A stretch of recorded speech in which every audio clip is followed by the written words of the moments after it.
this is BJ with the Real Estate Response Team at Master Services. I'm here today at the Exit Realty of the Smokies here in Kodak, Tennessee.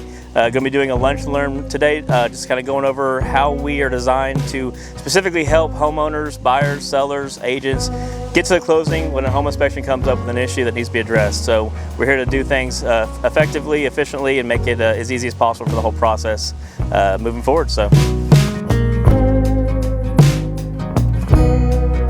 They only respond to real estate transactions so they can get to the front of the line because they know we're typically on a 30-day closing time. So his team comes out, if they need to repair something, they get moved up on the schedule in front of the others to help us out, specifically for realtors and our transactions.